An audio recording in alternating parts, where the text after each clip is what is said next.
Salut à tous, c'est Greg pour l'Actu Gamer. Si t'es fan de jeux vidéo, t'es au bon endroit. Cette semaine, on va parler de Ninja Gaiden 4.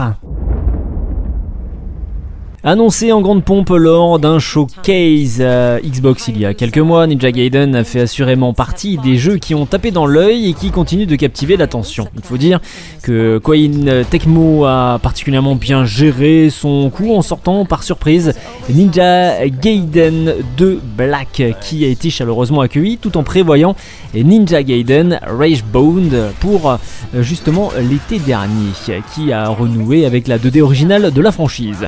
Et puis Ninja Gaiden, ça reste tout de même un sacré morceau de jeu vidéo, alors l'arrivée du 4ème épisode numéroté se fait désirer tout naturellement.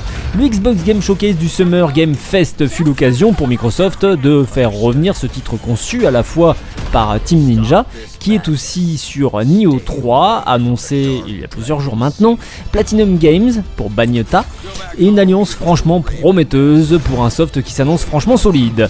Ce nouveau trailer donne le ton sur la direction artistique qui navigue entre le très futuriste, un boss dans une boîte de nuit et carrément au programme, les zones urbaines et d'autres plans ancrés dans la tradition japonaise. Du Ninja Gaiden pur jus avec des ennemis intimidants et on l'imagine une difficulté toujours aussi extravagante. Ninja Gaiden sortira donc sur PC, PS5 et Xbox Series le 21 octobre prochain.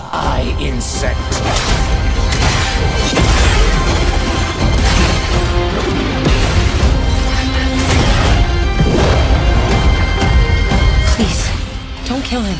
The whole world's at stake. So weary is the wanderer that treads on the fertile soil. Et pour clôturer l'actu gamer, on va parler de Vampire the Masquerade Bloodlines 2. Après Routine, le jeu d'horreur science-fiction qui fait sa première apparition en 2013 avant de sortir finalement fin 2025, c'est Vampire the Masquerade Bloodlines 2 qui a enfin dévoilé sa date de sortie lors de cette Opening Night Light de la Gamescom 2025. 5 ans que les fans de la licence attendaient cela et ce sera pour le 21 octobre prochain sur PS5, Xbox Series et bien entendu sur PC via Steam. Tout proche donc, avec la possibilité d'ores et déjà de l'ajouter à votre liste de souhaits sur Steam si vous le désirez. Alors pour les fans les plus hardcore, vous avez même la possibilité de le précommander là tout de suite, là maintenant, quand vous m'écoutez en fait. En effet, de nombreux reports pour ce jeu vidéo avec des raisons diverses et variées, la dernière en date étant la volonté de faire les finitions. Originellement c'était le studio Sweet Lives qui gérait ce titre, va enfin rencontrer son public. Vous avez sûrement déjà vu les informations que je vais vous annoncer, mais rapide séance de rattrapage pour ceux qui n'ont pas suivi les précédents mois et années.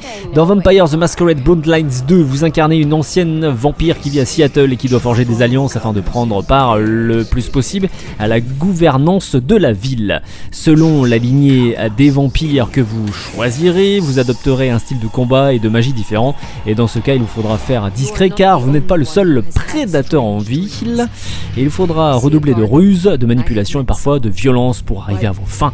Donc rendez-vous le 21 octobre prochain sur PC, PS5 et Xbox Series.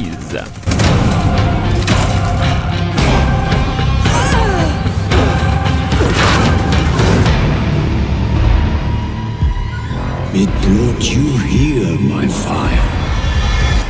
My fire.